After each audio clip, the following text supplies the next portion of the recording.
descompensados.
¿Listo? Entonces, sabemos que ustedes recuerdan que la agenesia es ausencia del desarrollo. Acá estamos observando la agenesia renal, es unilateral. Recuerden que tenemos un órgano compensatorio en el caso de los riñones.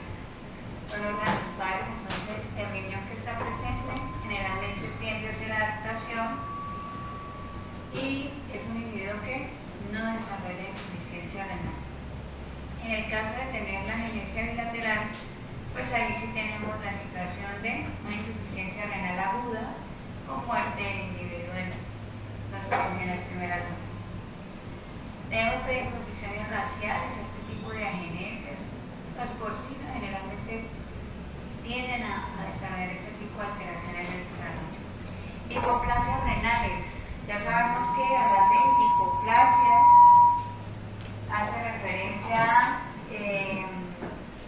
la estructura anatómica que se desarrolla con sus componentes estructurales normales, pero va a alcanzar un tamaño menor. La función también es una función basal. Si es unilateral la hipoplasia, es viable también, tenemos la adaptación nuevamente, pero si es bilateral, con el tiempo, más o menos entre 3 a 6 meses de edad, hay insuficiencia renal crónica. ¿Listo? Recordemos que en la hipoplasia observamos anatómicamente las estructuras, en histología también, pero vamos a encontrar un menor número de túbulos y glomérulos renales. La otra alteración del desarrollo que vamos a encontrar es la nefropatía juvenil progresiva. Es una enfermedad del desarrollo que indica que hay dentro del aspecto morfológico macro displasia, ¿cierto?, de la estructura cortical renal. Tenemos también displasia de lo que es pelvis renal.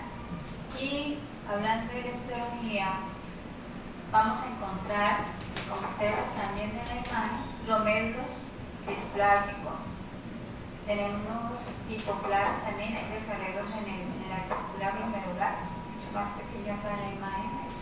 Observamos que no se desarrolla la estructura normalmente. Túbulos renales. Los túbulos renales entonces tienden a sufrir metaplasia escamosa. Ustedes ya saben que es una metaplasia escamosa. Y toda esta área hialina que estamos viendo, generalmente los túbulos y glomérulos displásicos tienden a ser reemplazados por tejido fibroso. Entonces todo lo que están viendo hialino con fibroblastos me indica que reemplaza la displasia tubular renal por tejido cicatrizante. Además de la metaplasia escamosa, en esta nefropatía renal juvenil progresiva vamos a encontrar calcificación o mineralización de los túbulos renales. Hay mineralización entonces intersticial y tubular renal. Predisposiciones raciales, en el caso de los caninos tenemos algunas razas que participan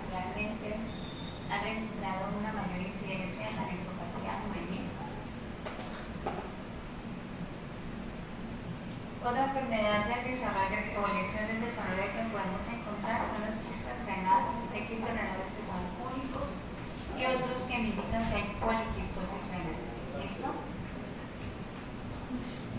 ¿Qué es un quiste renal? Entonces, lo que estamos viendo ahí en el aspecto macro y en el corte me indica que el quiste renal es una estructura hueca, es una cavidad que está recubierta por un tejido fibroso, no lo estamos viendo aquí. Hay tejido fibroso, es una estructura hueca, cóncava.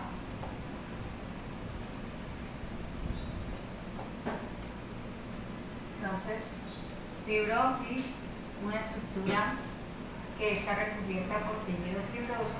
Generalmente el contenido puede ser de orina, linfa o de exudados secos. ¿Listo? Dentro de las alteraciones del desarrollo, los individuos pueden desarrollar este tipo de dilataciones quísticas por principalmente desarreglos o displasias en las membranas basales que sostienen el epitelio tubular renal o porque existe un mayor número de células epiteliales tubulares. Eso puede favorecer la formación de quistes de forma congénita. Pero los quistes también pueden ser adquiridos. Los quistes generalmente se pueden desarrollar por procesos inflamatorios intersticiales o porque tenemos cristales dentro de la luz tubular renal. Pero ya no cabría aquí dentro de las causas de patologías congénitas asociadas a estos riñones poliquísticos. Generalmente tenemos lesiones muy discretas, de lesiones quísticas. Un quiste de este tamaño pasa desapercibido, generalmente lo hallamos en la necropsia. Ya este tamaño de este quiste puede tener dos consecuencias: uno es cólico renal y la otra consecuencia es que se puede romper. Entonces, si se rompe, el contenido de orina me genera peritonitis, ¿cierto? Una peritonitis química. Los quistes pueden ser entonces uniloculares o múltiples. La variación de tamaño puede variar desde milímetros hasta centímetros, como lo estamos viendo en estos casos. Y es más frecuente que encontrar poliquistosis renal, como lo estamos viendo en estas imágenes, en los felinos. ¿Listo? Felinos. Cuando sale sangre en la orina, podría ser por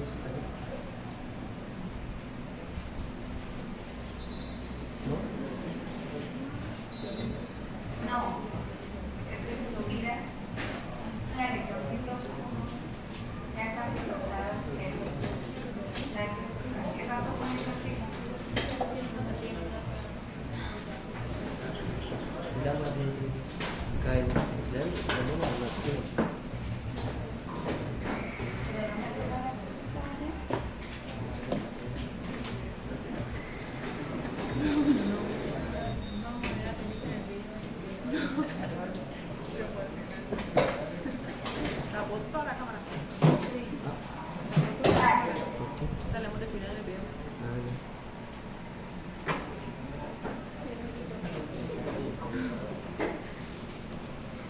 No, porque son lesiones que ya tienen una pared.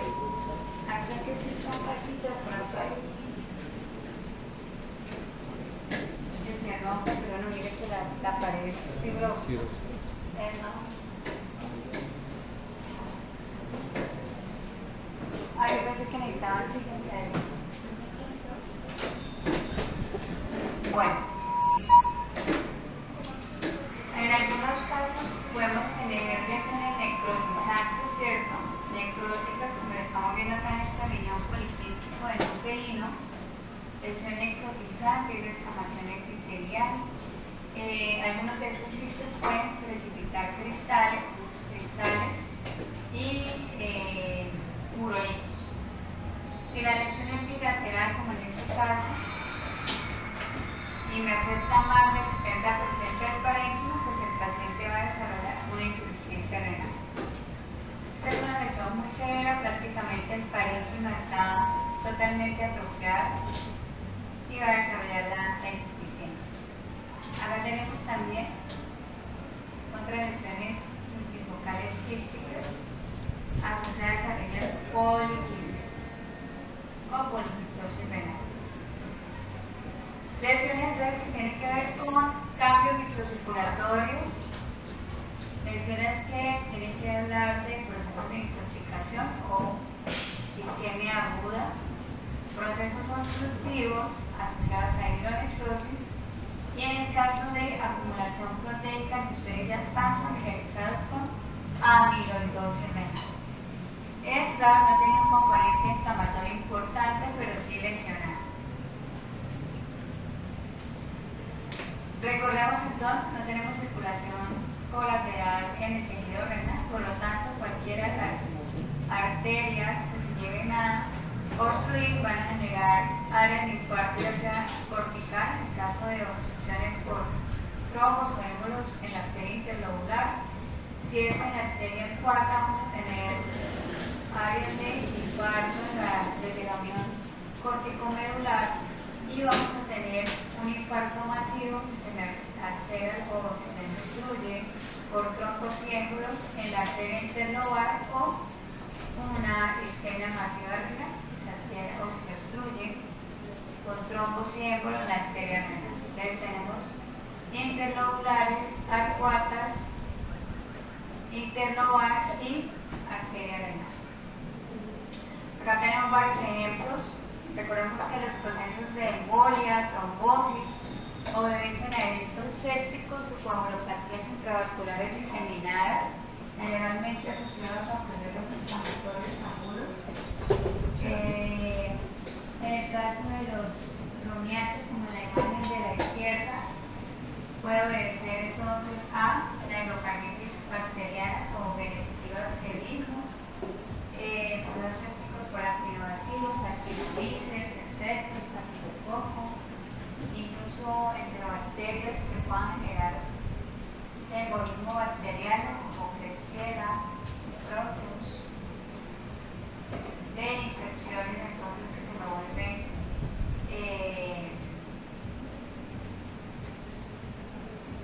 sépticas con embolismo bacteriano también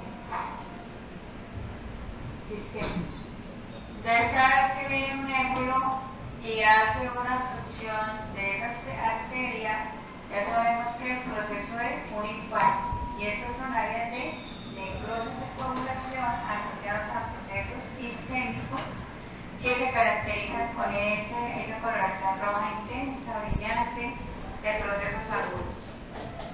En la imagen que es de un mamífero, el corte renal de ese mamífero, tenemos entonces la distribución de un infarto de la arteria interlobular, generando esa lesión uniforme que mencionábamos el semestre pasado de los infartos agudos también. Entonces tenemos esta forma de B en la necrosis de coagulación debido a un proceso isquémico y áreas de infartación también multifocal en la unión córtico-medular, áreas de necrosis y hemorragia en corteza que me indican que en estos procesos de infarto voy a tener por histopatología necrosis tubular aguda, el componente inflamatorio es casi incipiente mínimo, lo que más vamos a encontrar son lesiones hemorrágicas intersticiales y recordemos que el semestre pasado ustedes buscaban en dónde estaba el trombo responsable de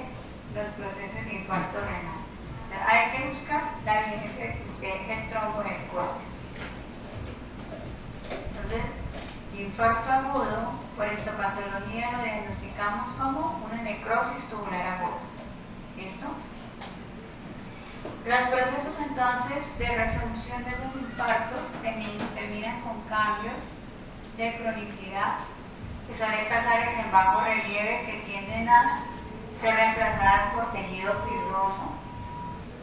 Tenemos la fibrosis parenquimatosa renal focalizada la lesión. Podemos encontrar entonces en la histopatología áreas con túbulos que están con cariólisis, recordamos los cambios asociados a fibrosis, y generalmente en estos foquitos donde tenemos el área de cicatrización, en esta imagen no está, pero es importante encontrar los fibroblastos que me reemplacen los túbulos renales o la matrilla vena intersticial. Dentro de los cambios de necrosis tubular aguda, podemos también buscar etiologías que me hagan crisis hemolítica. Entonces vimos que la necrosis tubular aguda se forma por embolias, con isquemia renal. También hablábamos de este pigmento. Nosotros esta necrosis hemoglobinúrica la trabajamos en pigmentos. Esta imagen ya la habíamos visto con anterioridad. Entonces, esta imagen la usamos para hablar de pigmentos derivados hemoglobinos. Resulta que cuando yo tengo un paciente con una crisis hemolítica masiva, por ejemplo, babesia, que es intravascular, anaplasma, que es extravascular, ehrlichia, que me produce trombocitopenia, anaplasma clapis, que me produce trombocitopenia. Y recuerden que no solamente es hemotrópico, sino también muchos otros agentes que me pueden generar hemólisis, como los clostridios, que repasamos, en muchos casos de leucemia, como una leptospirosis aguda que reproduce hemólisis también con ictericia en el paciente. Todos esos cuadros hemolíticos clínicamente, ¿qué le están haciendo al paciente si tenemos hemólisis? Y hacemos un cuadro hemático, ¿qué esperaríamos encontrar? ¿Cómo estaría el cuadro hemático? ¿Cómo estaría el hematocrito? Bajo, ¿cierto? Me está indicando que el paciente está con un proceso de anemia, está cursando una anemia, y se debe a que hay hemorragias por el proceso de hemólisis. ¿Listo? Cuando eso pasa y el tejido renal sufre eventos hipoxémicos, nosotros entonces vamos a encontrar por histopatología necrosis tubular aguda, ya que muy parecido Reiderman,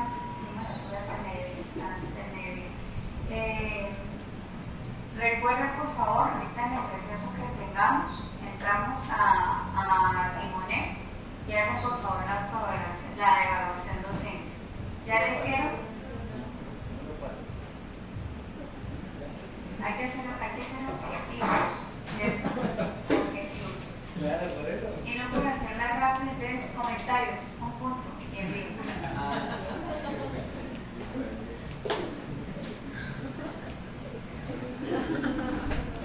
Entonces, por favor, si no hayan hecho la evaluación docente, háganlo. Eso es importante que de verdad sean objetivos, porque si no son objetivos y quieren cambios, pero no son objetivos.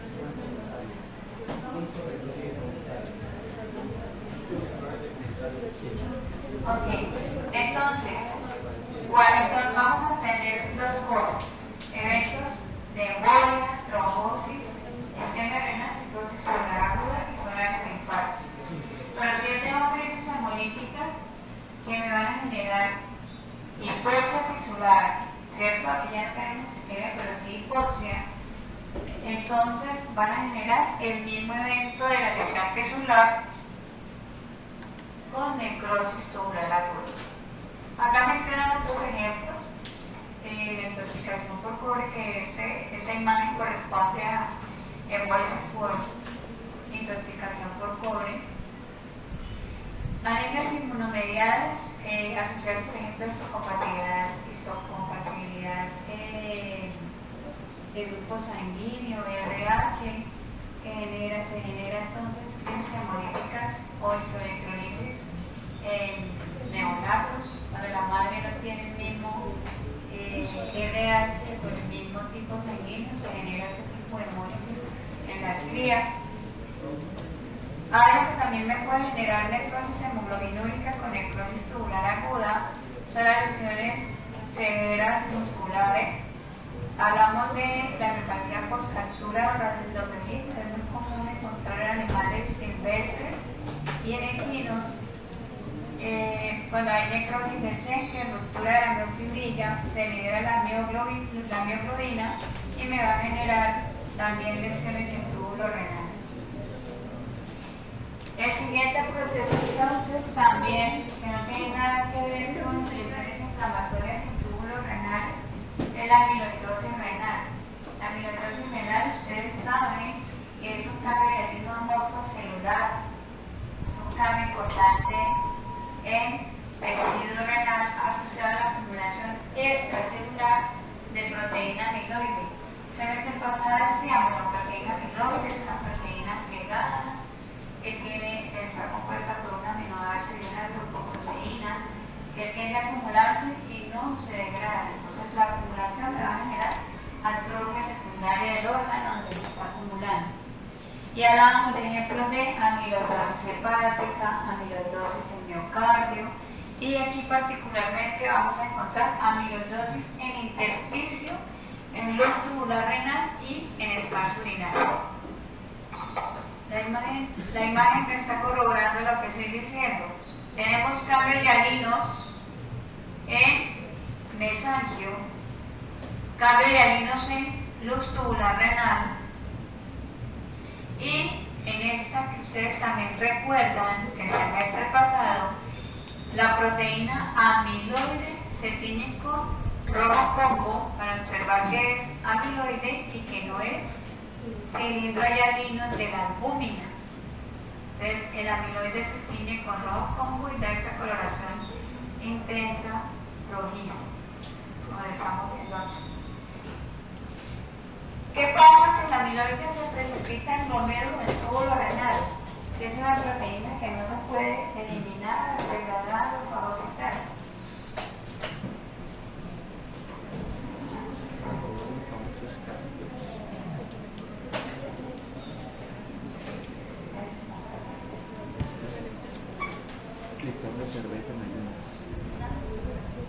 ¿Qué es eso?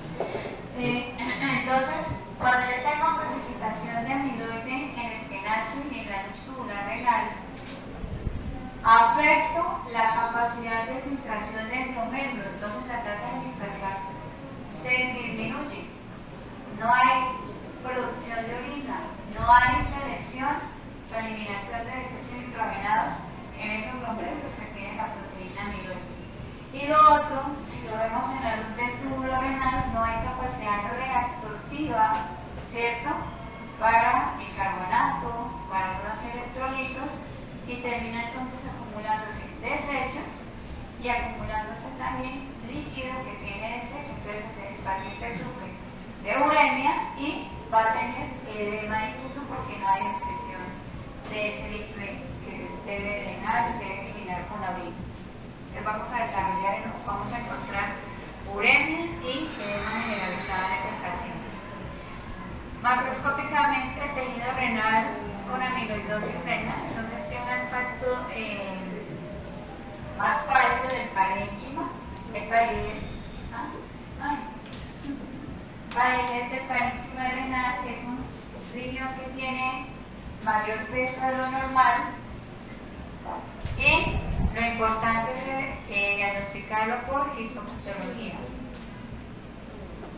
Vamos a hablar de inflamación en el glomérulo y el túbulo renal, para hablar de glomerulonefritis.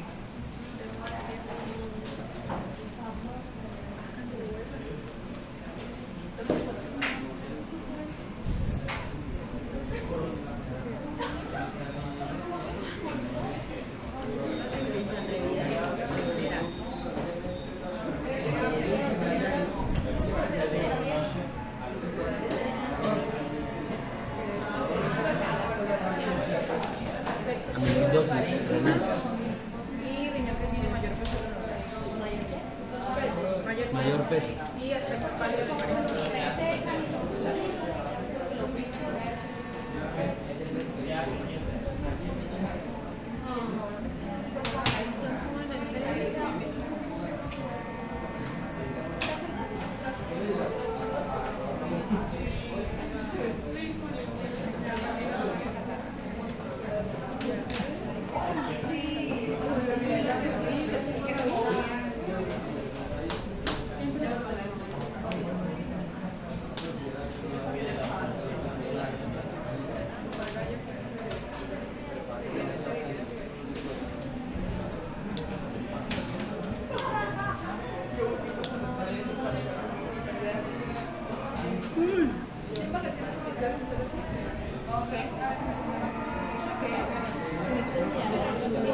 Listo, tenemos entonces enfermedad glomerular y procesos inflamatorios en túbulos renales. Digamos que por tema de histopatología, las glomerulonefritis se clasifican en 3 tipos. Para tema académico, lo importante es que ustedes puedan identificar una glomerulitis y una glomerulonefritis. ¿Listo? Sabemos que si tenemos un incremento en el número celular de tipo leucocitario en el pH glomerular, yo sé que tengo una glomerulitis. Pero esa glomerulitis también se puede acompañar de tejido hialino, ¿cierto? Hialino, mesenquimal, indicando que también tengo glomerulitis. ¿Listo? Para el caso de la nefritis, entonces, si es intersticial, vengo y busco que entre túbulo y túbulo existan células inflamatorias. Miramos qué tipo de exudado, si es de polimorfonucleares, que en este caso no hay. En este caso lo veríamos de esta manera. Entre túbulo y túbulo, la nefritis intersticial sería supurativa. Mirando la histopatología, macroscópicamente tendríamos microaccesos, ¿cierto? Si es una nefritis intersticial supurativa y tengo microaccesos, también es embólica. Este riñón moteado blanco o esta nefritis intersticial supurativa, que corresponde a esta imagen macroscópica y esta histopatológica, generalmente es por bacterias que hacen también bacteremia. Entonces, este riñón moteado blanco o microoxidativo embólico corresponde a lesiones particularmente por sepsis y embolismo bacteriano por salmonela, particularmente salmonela, tejido renal de un bovino. Estas nefritis tubulointersticiales o nefritis intersticiales, entonces, se caracterizan porque los agentes, y si son linfoplasmocíticas como la estamos viendo aquí, o como la teníamos en este momento, si son linfoplasmocíticas, usted puede pensar en 2 eventos principalmente. Uno, el agente infeccioso produce vasculitis o infiltrado perivascular, ¿cierto? Y ahí lo vamos a encontrar, los vasos sanguíneos los encontramos o en pH glomerular o entre túbulo y túbulo. Ahí tenemos la nefritis intersticial.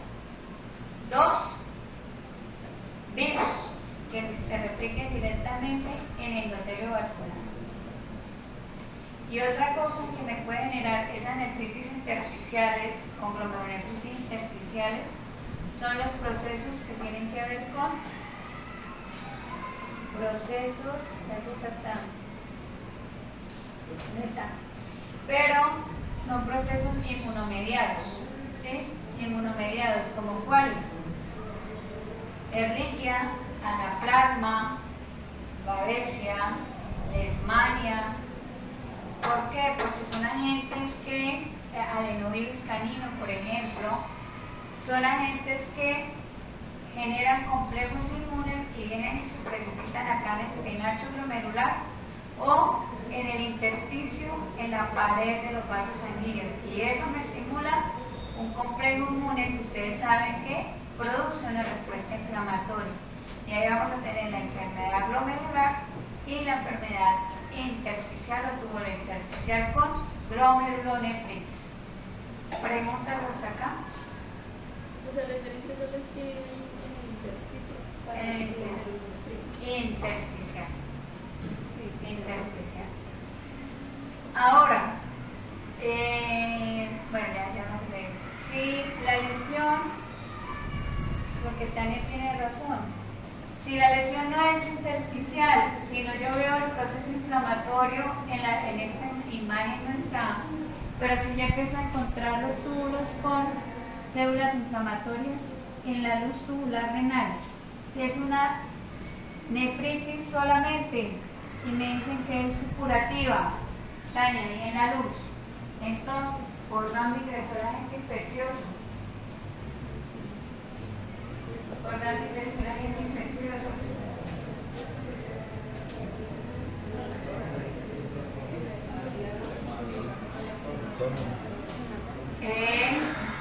No, las hematógenas son las intersticiales, ya les dije, o precipitación de piel en tu cuerpo, o el agente infeccioso, hacen embolismo viral o hacen viremia y Venezuela el lecho vascular, hematógeno. Si tengo la inflamación en la luz del túbulo renal, ¿por dónde piensen? Por sistema urinario. Entonces vamos a mirar. Si tengo una vejiga como esta,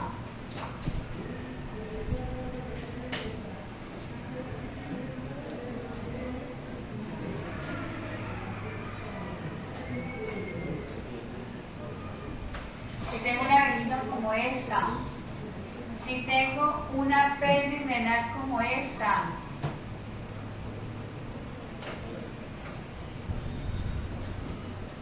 ¿cómo estará la luz de esos túbulos renales? Con gran contenido de biocitos, muchos biocitos. Entonces las pielonefritis, ¿cierto?, se acompañan con inflamación en la luz tubular renal. Natalia, la infección entra por uretra, vejiga, uretres, pelvis renal y túbulos renales. ¿Listo?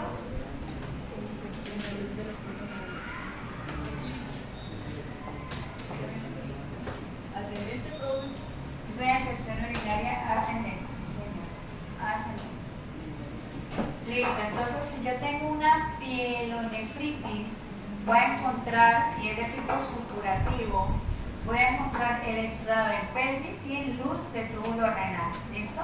Ya sabemos que son las infecciones urinarias ascendentes, ingresan por uretra, las que me van a producir esta lesión. Y la lesión empieza desde la vejiga. Ya ahorita vamos a mirar aquí. Acá tengo también otra nefritis tubular. Agentes infecciosos, los contaminantes que están en el área perineal están en o provienen de luz intestinal, del intestino con la materia fecal, las áreas perineales sucias, si hago manipulación de una vulva y está la área perineal sucia, contamino también. Por ejemplo, si no lavo el área perineal, la vulva, y voy a hacer inseminación artificial, pues contamino también de paso las vías urinarias. Proteus, Klebsiella, esas se encuentran principalmente ahí en el tracto digestivo. Streptostafilococo, piel. Actinomyces jóvenes es más del sistema respiratorio, digestivo, no debe estar ahí en vías urinarias. Pseudomonas originosa, principalmente en donde otitis, dermatitis, y me hace pielonefritis con cistitis también. E. coli es de las principales aisladas en infecciones urinarias que pueden generar pielonefritis también. En equinos tenemos Actinobacillus seculi, que me produce también pielonefritis. También procesos de microaccesos embólicos en tejido renal. Bueno, entonces ahí tenemos algunos agentes de cistitis y pielonefritis supurativa. Que no se me vaya a olvidar que estoy ahí saltando algo. Entonces tenemos glomerulonefritis y glomerulitis agudas de tipo intersticial. Lo agudo, entonces, aquí estas hemorragias, ¿de qué tipo son? Son petequiales, indican que hay vasculitis y es que agentes infecciosos que producen vasculitis. Aquí tenemos un listado: adenovirus canino, coronavirus felino, retrovirus felino. Tenemos aquí el virus de anemia infecciosa equina, asociado con el cetogavirus, pestivirus de peste porcina clásica africana, pestivirus de diarrea viral bovina y herpesvirus equino de pneumonitis viral equina. Estos agentes, toditos, tienen afinidad por producirme replicación primaria endotelial o generarme complejos inmunes. Entonces, por eso es que tenemos el proceso inflamatorio tubulointersticial con nefritis y glomerulitis intersticial. Para la imagen tenemos el ejemplo de circoidosis porcina, que me produce esa glomerulitis intersticial linfoplasmocítica, además de transfusiones sistémicas. Ahí tenemos el circoidosis porcina.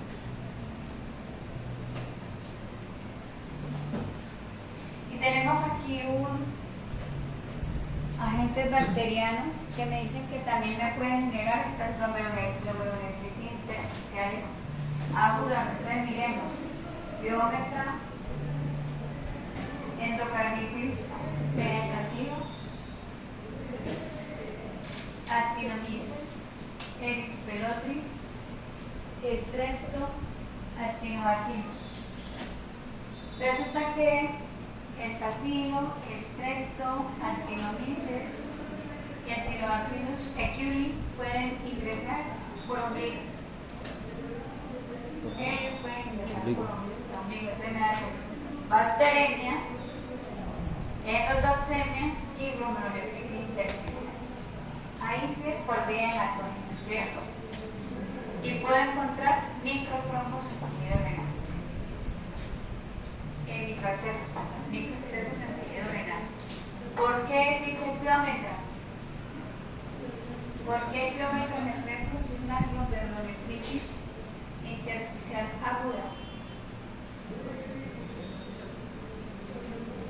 Volvemos a hablar del cuadro endotoxémico y una reacción inflamatoria aguda, ¿sí? Y una nefritis intersticial aguda. Lo otro es que el biómetro, además de que las bacterias se oportunicen, hablamos también de cosas, la proteus, actinobacillus, hay muerto. Biómetro, o es todo. Biómetro, hematógeno. Creo que recordemos que tenemos un endometritis supurativo. Si es séptico, ahí está la bacteria. Si hubiera toxinas, entran las toxinas de la bacteria circulación. En el caso del biómetro, además de las toxinas, ellos pueden favorecer la formación de complejos inmunes también con precipitación de complejos inmunológicos, vasculitis y la nefritis intersticial. ¿Listo? Entonces fíjense que puede ser bien notógena con glomerulonefritis intersticial. Depende de la ruta de ingreso. En este caso es hematógeno. Listo. Glomerulonefritis crónicas.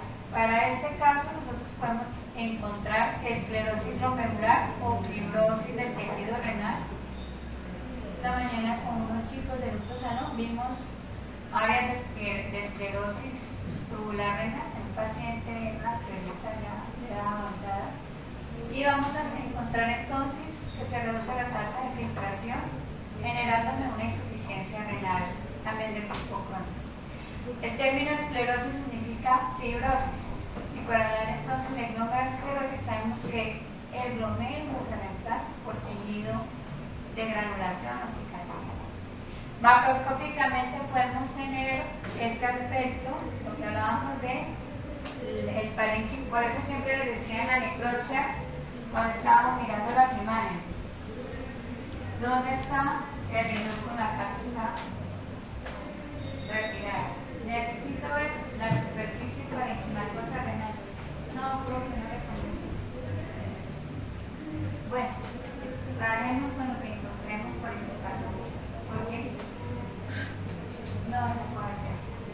Si usted encontró macroscópicamente, bueno, una cosa es que las nefritis intersticiales agudas o con las nefritis intersticiales agudas, macroscópicamente, difícilmente me indican lesiones. Diferente a lo que vemos en una glomerulonefritis crónica, y vemos entonces pérdida del contorno del órgano y empezamos a observar este aspecto de platiforme, el aspecto de piel de naranja.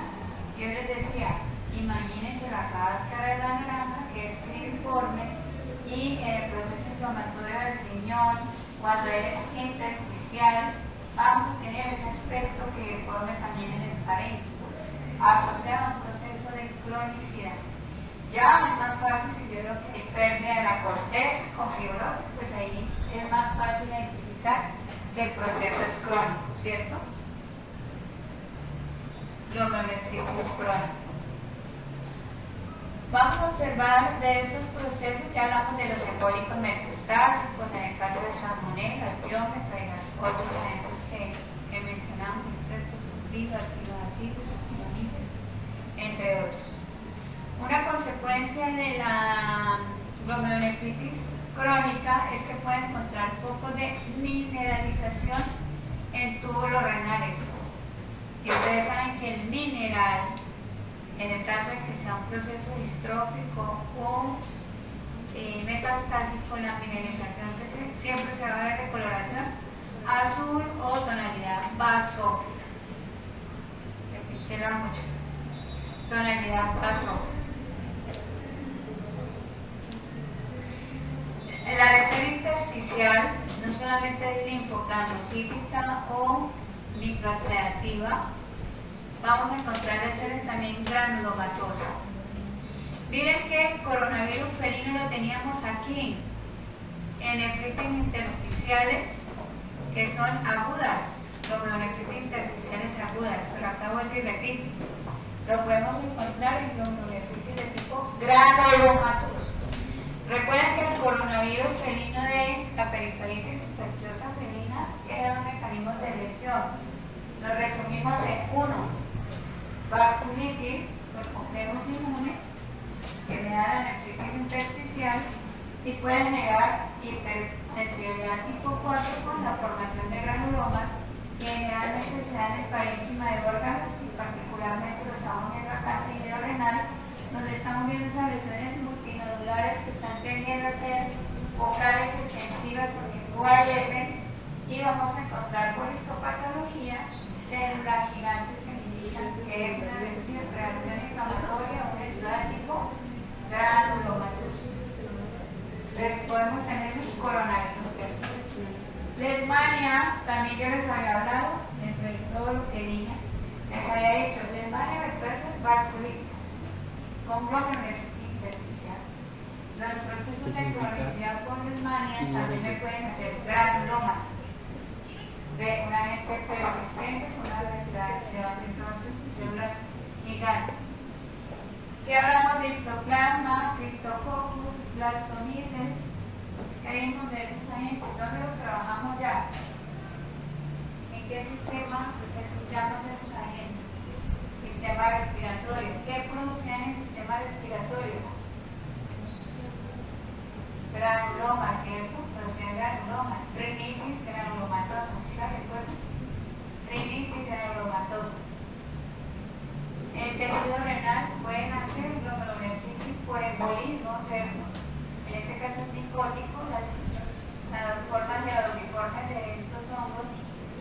llegar a intersticio tubular renal y hacerle granulomas renales. El cefalotosón cunífero, pues principalmente lo tenemos en vías digestivas, puede hacerle también procesos embólicos, lesión granulomatosa en conejos en tejido renal. Brucela. La brucela o brucosacaria puede generar, como vimos inicialmente, por complejos inmunes, glomerulonefritis intersticial y una reacción de diferencialidad tipo 4 en lo que es testículos y tejido renal también con granulomas. Recuerden que la brucela, cuando afecta directamente la gónada, produce biogranulomas en el testículo. Y el tejido renal también puede ser una lesión biogranulomatosa.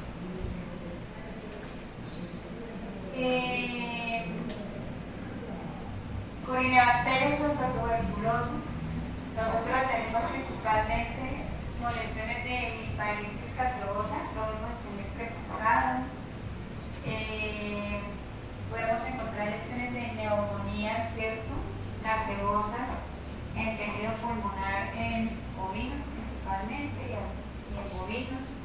Y aquí el proceso de bacteremia también puede generarme lesiones microexudativas embólicas en tejido renal con formación de biogranulomas en tejido renal. Entonces vamos a encontrar lesiones multinodulares gaseosas en tejido renal. Estos son solamente algunos ejemplos. Recordemos que Mycobacterium bovis también puede hacer granulomas, no solamente en pulmón, sino en tejido renal.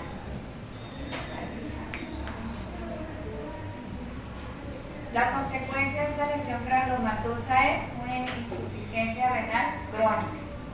El taller que les dije que si quieren, lo hacen o no lo hacen, pues les va a reforzar a ustedes cuando una lesión renal me va a generar insuficiencia renal aguda o una insuficiencia renal crónica. ¿Listo? Por eso deben hacer el taller, pero ya sabemos que si yo tengo una lesión aguda, como las que veíamos acá, y la lesión es bilateral renal, el paciente va a desarrollar insuficiencia renal aguda. Pero si hablamos que hay glomerulosclerosis o nefrosis en ese tejido renal, yo sé que la insuficiencia es crónica. Pero eso me dice la histopatología. Hay elementos de clínica que me deben ayudar a diagnosticar si el proceso es agudo o crónico. Cuando ya vamos a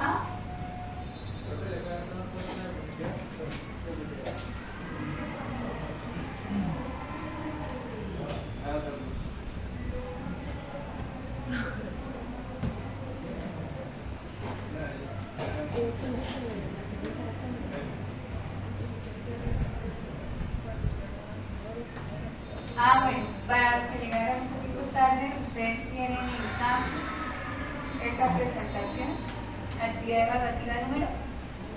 De momento que les digo.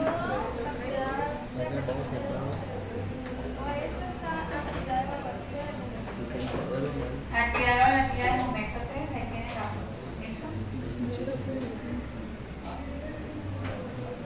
Y lo otro es que tienen momento 2, actividad de aprendizaje 3, 2 y 3, taller y no, esos eran temas, son temas para reforzar este tema, para que lo lean. Tienen un taller culinario en momento 3, actividad de aprendizaje 5, y en momento 3, actividad evaluativa, hay un caso clínico de renal que ese sí lo voy a revisar. Lo hacen en el cuaderno. Lo otro, si quieren lo leen, si quieren desarrollar el taller, pero el caso clínico sí se lo reviso. Yo sé que ya están cansados de que no quieren más, pero si no los pongo a hacer eso, no entienden lo de renal. Acá yo les estoy resumiendo, pero hay que leer. ¿Listo? Falla renal es un riñón que prácticamente la tasa de filtración glomerular se reduce entre el 5 al 10%. Son pacientes que generalmente desarrollan cuadros de uremia. Es importante que revisen cuando un paciente tiene síndrome urémico, y sabemos que un paciente con síndrome urémico es aquel paciente que tiene azotemia y hallazgos sistémicos de enfermedad renal primaria. ¿Qué quiere decir eso?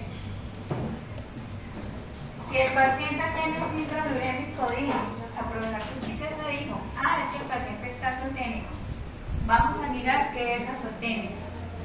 Entonces, clínicamente, un paciente con azotemia es aquel que tiene bulicreatinina altos, ¿cierto? En sangre. Están elevados en sangre, esos desechos nitrogenados. Ahora, cuando yo hago ese perfil de química sanguínea y tengo muy la creatinina alta, yo sé que el paciente está azotémico. Ahora tengo que mirar qué está generando en el paciente azotemia. Y la azotemia la clasifico en tres, de acuerdo a la teoría general.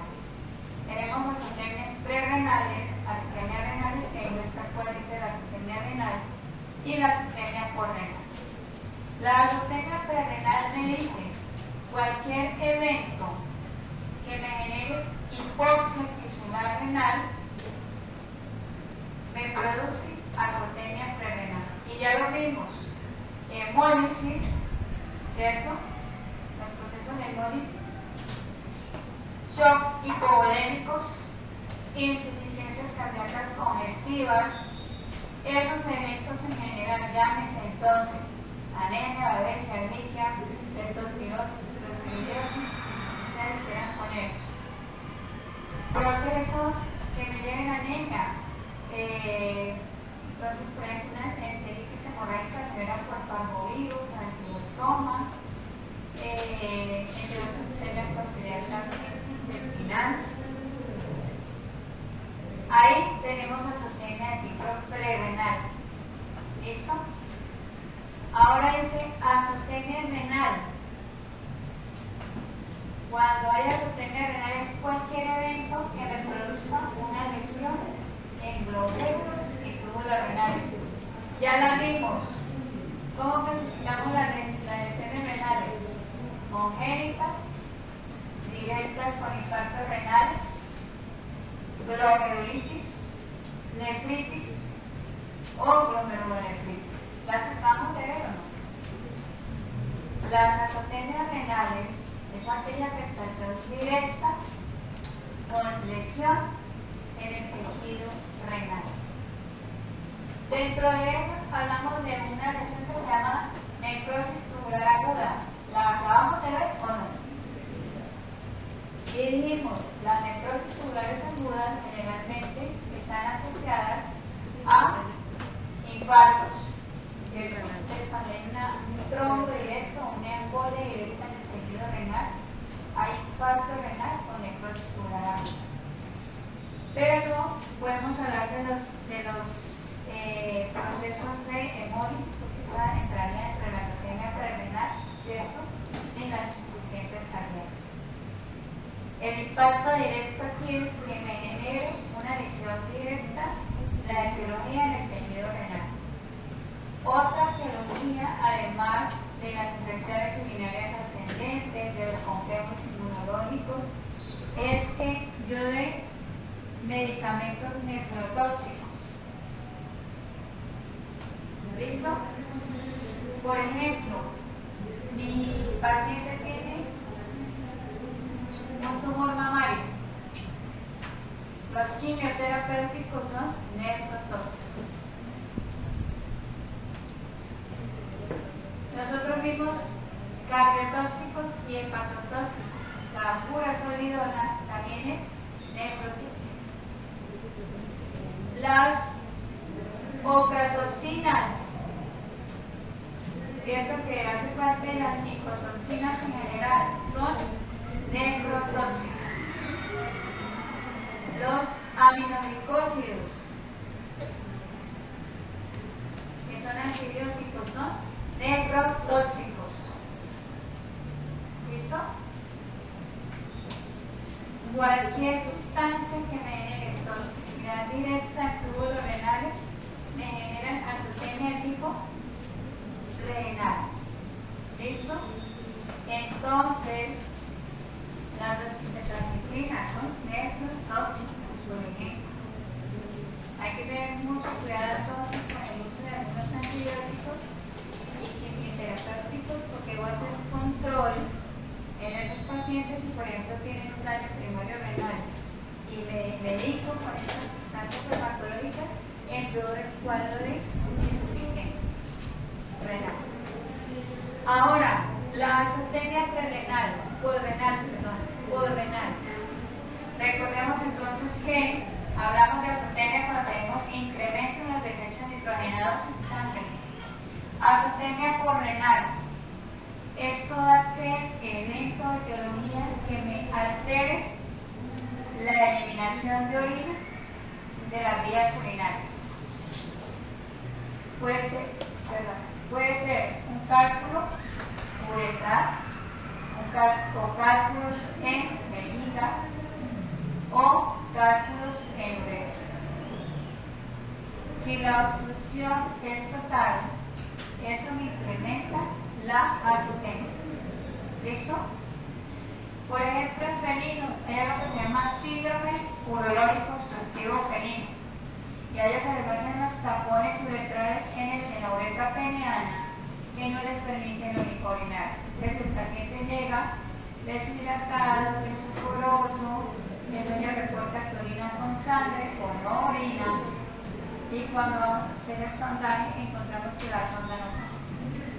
¿Listo? Entonces tenemos un tapón uretral y el paciente está azotémico. ¿Listo?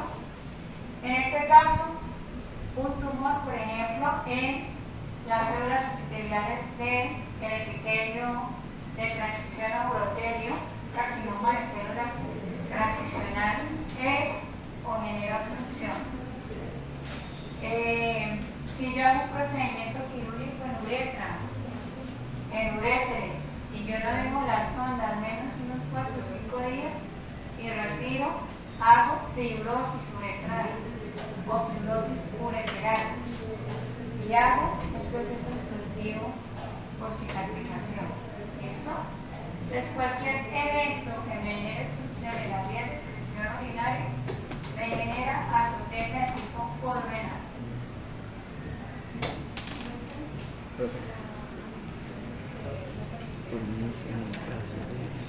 La amiloidosis renal está clasificada dentro de qué tipo de azotemia.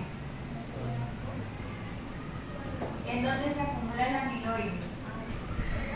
En túbulos, en intersticios o en glomérulos, es decir, renal, azotemia de tipo renal.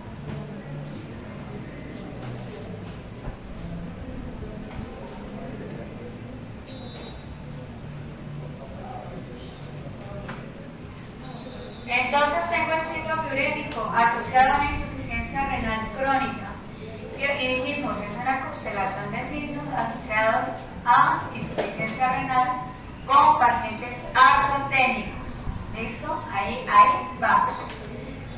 ¿Qué puedo encontrar en un paciente con síndrome urémico? Algo que se llama osteodistrofia fibrosa. ¿En qué consiste? Los huesos se vuelven maleables.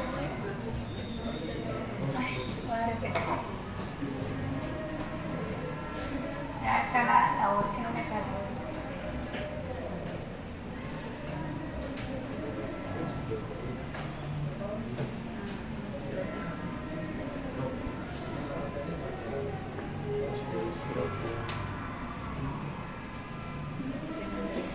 La osteodistrofia es por el tema de insuficiencia renal y síndrome urémico. Un paciente con uremia es un paciente que tiene pérdida de la densidad ósea, hay osteomalacia. Son maleables los huesos. ¿Listo?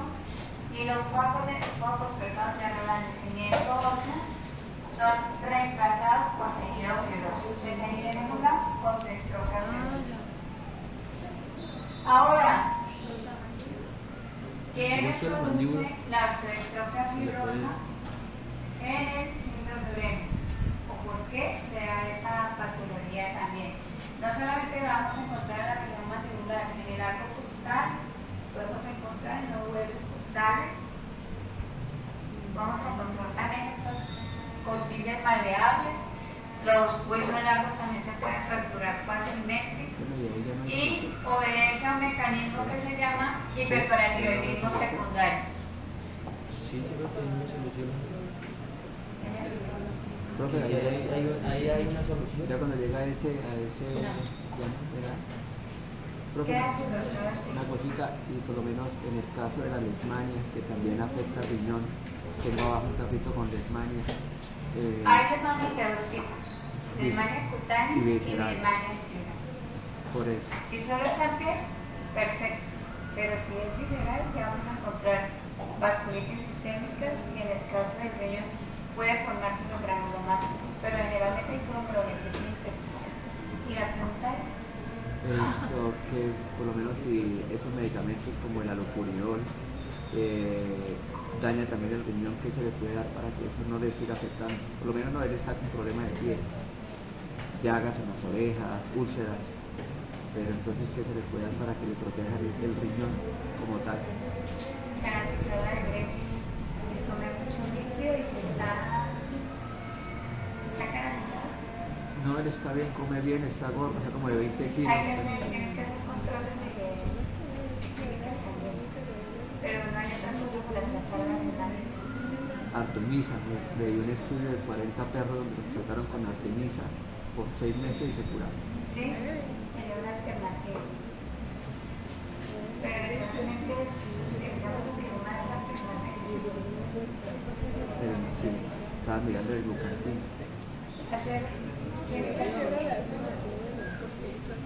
Bueno, entonces en el caso del hiperparatiroidismo secundario que me explica la osteostrofia fibrosa, tenemos el siguiente evento. Un paciente con enfermedad renal que tiene una tasa de filtración glomerular baja empieza a perder, no sé si tenga acá, bueno, acá. Empieza a perder electrolitos, ¿cierto? En la diuresis porque hay alteración de la filtración y de la reabsorción tubular renal. Entonces puedo perder electrolitos, entre ellos está el calcio. ¿Cómo estará entonces el calcio sérico si lo estoy perdiendo por la orina, por la diuresis? ¿Cómo está el calcio sérico si lo estoy perdiendo por la diuresis? El paciente está con hipocalcemia. ¿Qué hace entonces la paratormona? ¿Qué hace la paratormona? Entonces la paratiroides empieza a secretarse, tenemos una hiperplasia de la paratiroides, que son estas dos estructuras blanquecinas, esta es la tiroides, esta es la paratiroides. La paratiroides, creo que algunas no les mostré, pero la paratiroides tiene más o menos un diámetro del tamaño de una lenteja. Entonces miren cuántas veces estamos incrementando acá el tamaño de la paratiroides. Cuando hay hipocalcemia, se estimula la secreción de paratormona por parte de la paratiroides y lo que hacemos es generar una hipercalcemia por remoción de calcio tisular óseo. Y ahí es donde se viene y se presenta la pérdida de la densidad ósea y tenemos las áreas de malasia con la osteostrofia fibrosa que veíamos en el camino. ¿Listo? Resulta que así exista en este caso la remoción del tejido, la remoción de calcio del tejido óseo, no hay normocalcemia. El paciente sigue con el desequilibrio de calcio, está hipercalcémico, pero ese calcio no lo puedo utilizar igual. Y aquí es donde tenemos que los pacientes con insuficiencia renal crónica pueden desarrollar calcificaciones de tipo metastásico por hipercalcemia. Todo este proceso se llama hiperparatiroidismo secundario. Si no le han entendido nada a la profesora, lean hiperparatiroidismo secundario. ¿Listo? Si a la cuchi no le han entendido, lean eso. Entonces,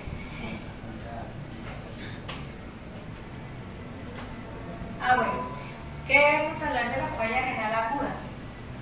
Esta diferencia de la insuficiencia renal aguda es reversible. Esta se puede corregir. Lo que hablábamos con Francisco, ¿qué pasa si le estoy dando a este paciente un tratamiento para la anemia y cómo hago para mantener la funcionalidad renal? Retiro el fármaco y hay un proceso reversible en el caso que existe insuficiencia renal aguda de la nefrotoxicidad. El individuo se recupera el proceso de intoxicación. Entonces, lo importante es mantener la diuresis, que el individuo siga orinando. ¿Listo? Y que no haya pérdida de sólidos por orina. Eso es importante. Entonces, las lesiones renales agudas que me llevan a insuficiencia renal aguda son reversibles, se pueden corregir. Ahora, síndrome urémico. Tenemos varias lesiones asociadas. Lesiones sistémicas. Lesiones sistémicas. Y vamos, estos son listados, para que ustedes lo tengan en cuenta, son listados. ¿Listo? Pero vamos a ver las lesiones que se quedan más con lo que vemos. En el síndrome urémico, el paciente desarrolla estomatitis urémica. Un paciente sistémico con insuficiencia renal crónica. Dentro de las presentaciones clínicas del síndrome urémico puede desarrollar estomatitis ulcerativa urémica. ¿Qué hace que exista esa lesión ulcerativa en mucosas? No solamente de boca, encía, íntima, la podemos también tener en estómago y tracto intestinal. Uno es que esas toxinas urémicas pueden generar una lesión en la pared vascular, en todos los sistemas, generando necrosis fibrinoide vascular. ¿Habíamos escuchado el término necrosis fibrinoide vascular? Sí, pero no me acuerdo. Recuerden que es una necrosis de la pared vascular. Nosotros vimos necrosis de coagulación, necrosis de Schenker, gaseosa y todo lo demás. La necrosis fibrinoide vascular es solo la pared de los vasos. Los desechos nitrogenados en un paciente esotérico lesionan y generan necrosis vascular.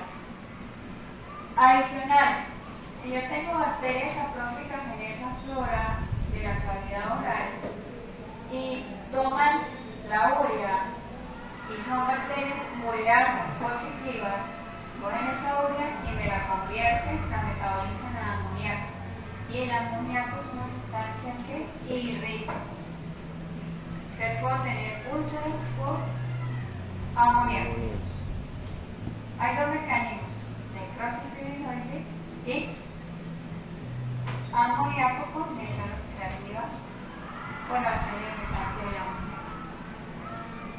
Estomatitis ulcerativa. Si quieren pueden hablar de glositis, gingivitis. Tenemos entonces, ¿qué es lo que me produce al final el hiperpartiroidismo secundario? Al tratar de mantener la normocalcemia, calcificaciones metastásicas. ¿En dónde está el foco de calcificación ahí? Todo lo que estamos viendo acá de coloración vasofilar. Mucosa con atrofia y estamos viendo macroscópicamente la gastritis ulcerativa hemorrágica.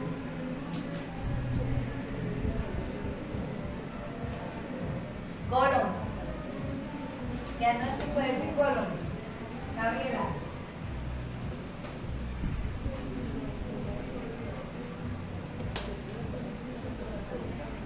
La colitis difusa necrótica y hemorrágica severa.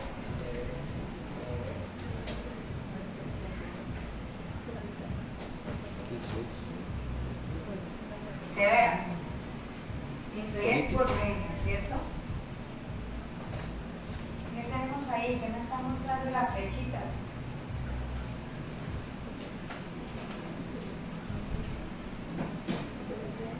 qué color son las mucosas de ese intestino? ¿De qué? Blanquecina, ¿cierto? Blanquecina. Tenemos calcificación difusa metastásica de la mucosa del intestino delgado. Entonces tenemos una enteritis difusa, si esa es calcificación metastásica. Una enteritis difusa y es necrotizante también, difusa necrotizante. Esta sí ustedes la diagnostican. ¿Qué tenemos ahí?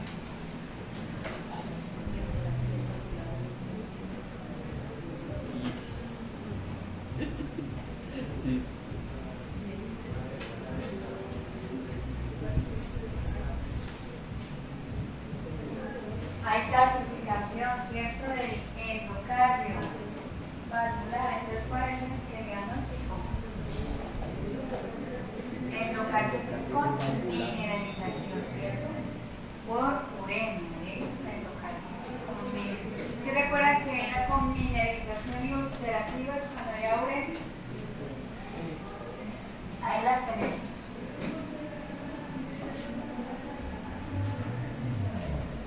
Normal, con patología. ¿Qué estamos viendo acá? Calcificación intersticial de los músculos intercostales que se presenta en síndrome urémico. Y aquí es cuando vamos a hacer fuerza en ese arco costal y se fractura fácilmente. Puede fracturar.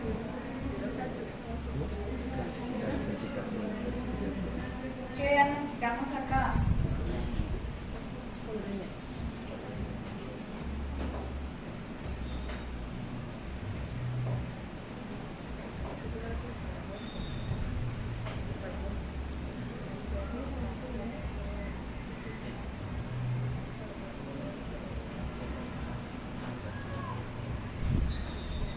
¿Cómo, Felipe?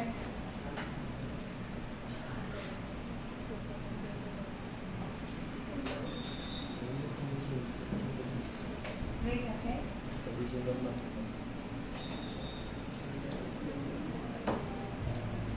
Muy bien, ahí. Entonces tenemos una neumonía intersticial urémica y lo moradito casi negruzco que estamos viendo en los centros alveolares, ¿qué son? Es calcio intersticial. Y vemos macroscópicamente que tenemos un patrón multifocal de tipo hemorrágico que me indica que efectivamente es una neumonía intersticial y por histopatología estamos viendo el patrón también de calcificación intersticial.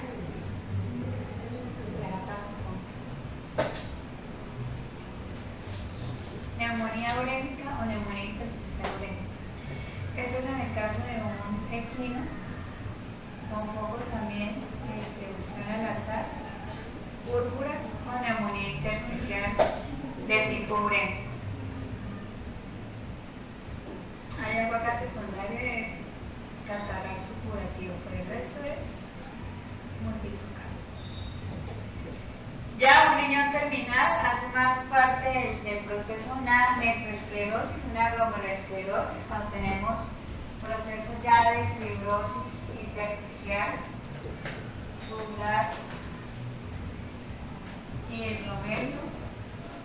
Prácticamente es un paciente que está en estado terminal de su función renal. Prácticamente es un riñón que con su capacidad del 5 al 10% de filtración. Es un paciente que puede tener sinología neurológica, estuporoso, comatoso. Es lo característico también. En el síndrome urémico el paciente presenta olor amoniacal. Olor amoniacal. Olor amoniacal.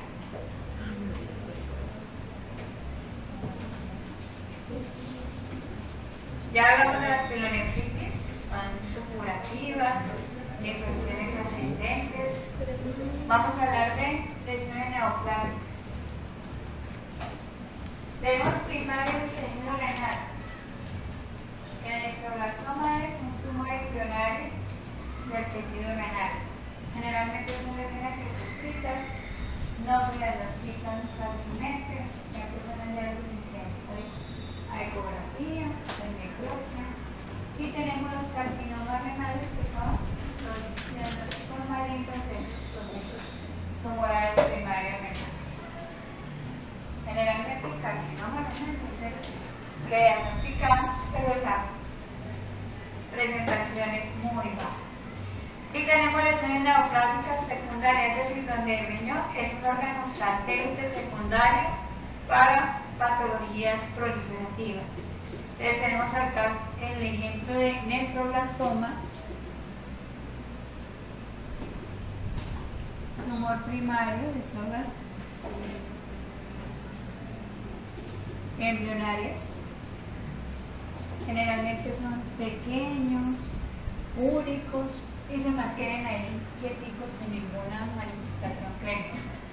Y tenemos los tumores secundarios metastásicos para el tejido renal, y acá hablamos de linfosarcomas renales. ¿En dónde son primarios los crecimientos del linfosarcoma? Buena pregunta. ¿En dónde son los crecimientos primarios del linfosarcoma? Donde haya tenido linfoides, ¿cierto? Los nódulos linfáticos o linfonódulos y vaso. Y el vaso. Si estamos hablando de mareo y leucosis aviar, ¿en dónde encontramos los linfosarcomas de forma primaria? En el vaso y en la bolsa Fabricio. Muy bien. Listo, entonces tenemos linfosarcomas renales que son secundarios y metastásicos. Y vamos a hablar de urolitos. Acá yo me extendía mucho porque me ponía a hablar algo de laboratorio, de la formación de los cristales, gracias muy directa por este tema también. Los cálculos urinarios, entonces, dependiendo de su composición, van a tener como una clasificación diagnóstica. En este caso podemos tener cálculos de estruita o de fosfato triple, cálculos de oxalato de calcio, de uratos o de ácido úrico, de cisteína y de carbonato de calcio. Los dos últimos, que son los de cisteína y de carbonato de calcio, no tienen generalmente complicaciones en la formación del urolito. Es decir, podemos tener muchos cristales en el sedimento urinario. Ya les voy a mostrar el ejemplo. Estoy hablando de los dos últimos, ¿listo? Entonces tenemos de cisteína y de carbonato de calcio. Los caninos pueden, generalmente en la excreción urinaria, tener cristales de cisteína, pero no necesariamente encontramos la formación de urolitos. Para que se forme un urolito o un cálculo urinario, debe precipitarse sobre una matriz esta cantidad de cristales, ¿cierto? Los de carbonato de calcio generalmente se producen del consumo de ciertas pasturas que fijan entonces el calcio y van formando el cristal. Los equinos y los porcinos generalmente excretan cristales de carbonato de calcio. Y no tienen urolitos. Una cosa es cuando hablamos de cristal y otra cosa es cuando hablamos de urolito. El urolito es la piel. El cristal es cada una de las partículas que se pueden evidenciar en el sedimento urinario. ¿Listo? Entonces, estos pueden no tener necesariamente la formación de un cálculo urinario.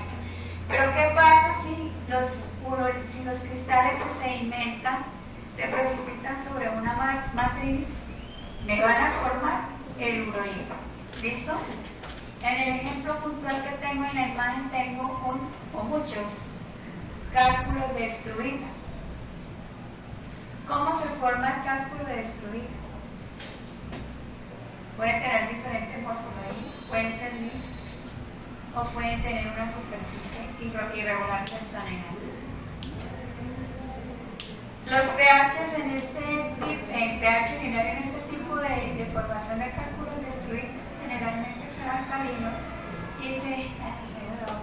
y se forman porque hay infecciones urinarias reincidentes. Profe, esos cálculos, ¿es verdad que lo utilizan para medicina? No, son los especiales. ¿Biliares?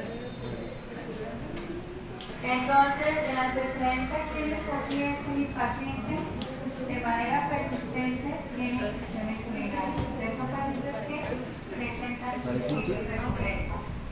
Y las bacterias hacen también, son curiosas positivas y me cambian el pH mínimo. ¿Listo? Ese cambio a un pH alcalino facilita la formación del huevo.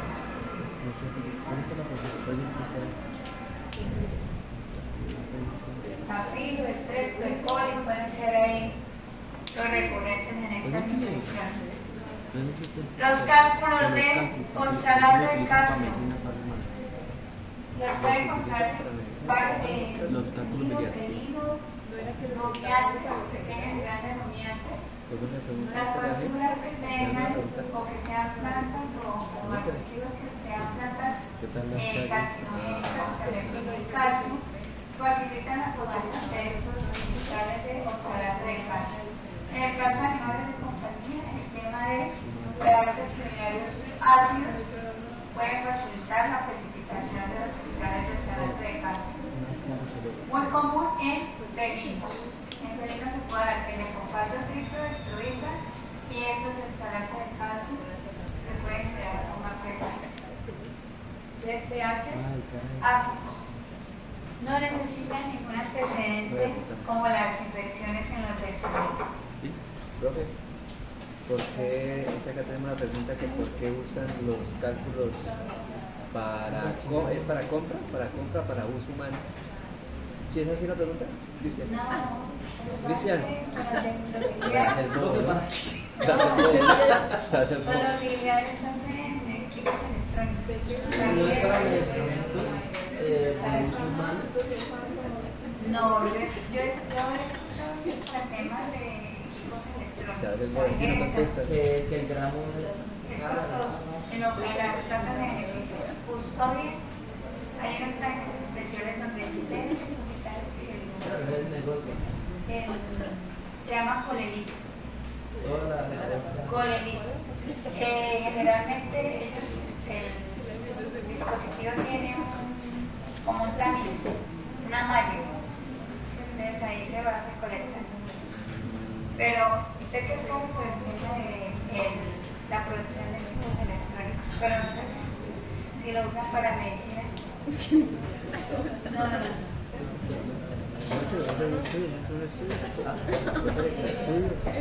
¿Cuál es la consecuencia de los urolitos?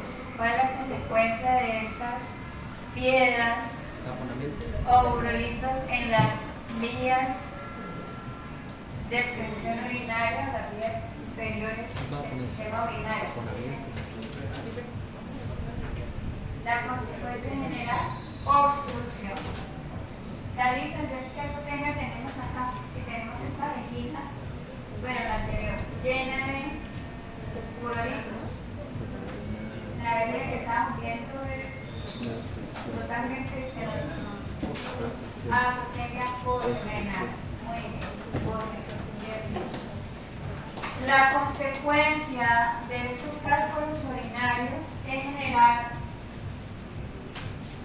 aumento de la presión de la orina en el tejido parenquimatoso renal y vamos a tener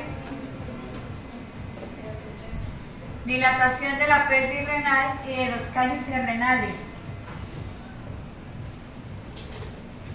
con atrofia parenquimatosa del tejido renal y eso se llama hidronefrosis. ¿Listo? Cuando la succión es total y no permite la diuresis, se desarrolla hidronefrosis. Eso es un riñón con hidronefrosis.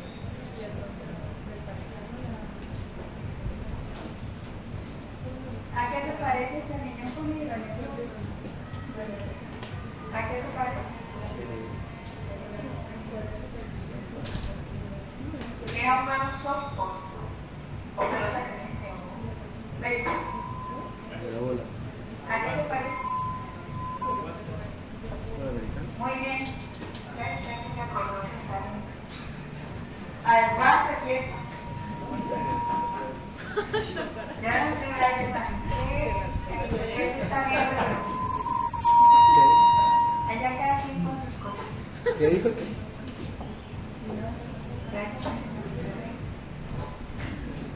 Bueno, entonces, ya tenemos un neuron, entonces, por efectos niveles urolíticos es una consecuencia de la uroliquiasis.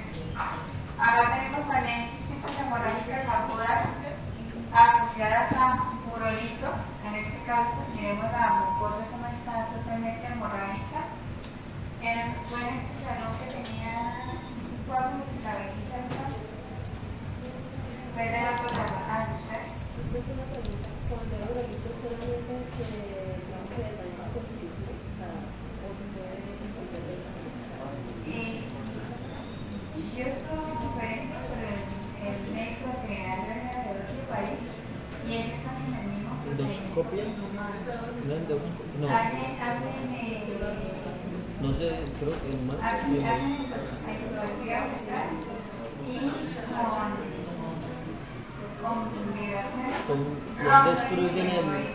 Destruyen el y cálculo. luego con el endoscopio van retirando las dos planetas. O sea, en veterinaria que se hace. Yo no sé si en Colombia hacen la técnica de la electroficia. Debe ser muy caro. La electroficia es la técnica que se hace, no es invasiva, es súper extraño. La idea es desplazar los cápsulos hacia la vejiga, hacer la fragmentación del hueso y retirarlos por endoscopio. Yo vi eso, pero es tipo por mano. Ah, sí, eso se expresa por orina, porque no cámara. está haciendo urolito. El cristal solamente es el material que se precipita, se ve por microscopio de luz. Ahí lo tenemos claro.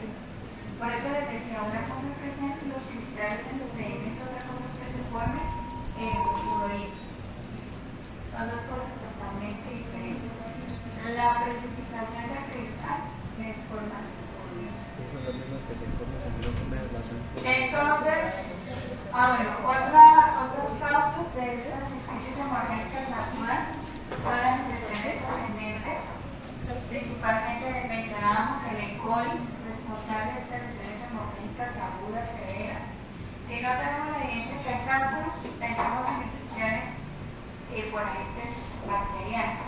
Digamos que el agente bacteriano sea hemolítico, tenga la capacidad de invadir mucosa vesical, tenga factores de evidencia que se aten en el cultivo, se inflamen, ¿cierto?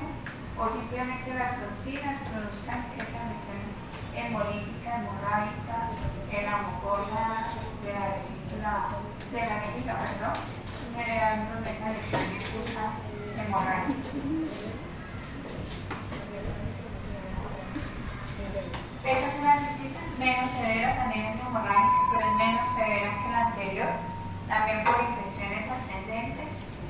Estas cistitis foliculares que tenemos aquí en vejiga son nódulos hiperplásicos en la mucosa, generalmente tienden a ser hemorrágicos o no. Pueden medir entre milímetros o centímetros como estos que tenemos acá. Hay engrosamiento de la pared indicándome que hay cistitis. Y la principal lesión histopatológica es que en la mucosa de estos nódulos tenemos agregados linfoides o infiltración o exudado linfoplasmocitario que me indican que efectivamente hay cistitis de tipo folicular. Tiende a ser una cistitis de carácter crónico esta lesión. Vamos a mirar esta otra, que es una cistitis de tipo polipoide. Son cistitis también crónicas. Acá pues vamos a encontrar hiperplasia del epitelio de la vejiga, más la reacción inflamatoria del linfoplasmocito. La diferencia acá es que las lesiones hiperplásicas de la mucosa tienden a observarse en la luz de la vejiga. ¿Con qué debo diferenciar diferenciar estas cistitis polipoides y estas cistitis folliculares. Las debo diferenciar de carcinoma de células transicional o carcinoma de células del urotelio, ¿cierto? Que es un tumor maligno de la mucosa de la vejiga. Y finalmente tenemos algo que se llama enfisema vesical. Ustedes saben que el enfisema es aire, ¿cierto? Retenido en los tejidos. Este enfisema se diagnostica mejor por técnicas que utilicen imágenes diagnósticas como una ecografía, como una radiografía. La radiografía sí permite observar más fácilmente el enfisema vesical. ¿Listo? Y ahora pueden generar ese atrapamiento de gas entre las paredes de la vejiga. Bacterias que sean fermentadoras, como los Clostridium. Recuerden que los Clostridium, además de generar toxemia, hemorragias sistémicas, producen gas por fermentación. Entonces, el enfisema de la vejiga la puede encontrar una cistitis hemorrágica y la pared por retención de gas. Listo, Clostridium. Un paciente con diabetes mellitus.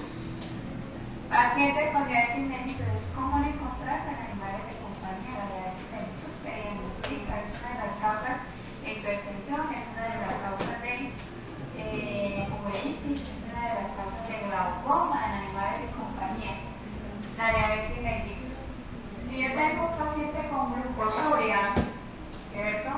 Y además tiene infección recurrente por E. coli, hay cistitis por E. coli, pues la coli come esa glucosa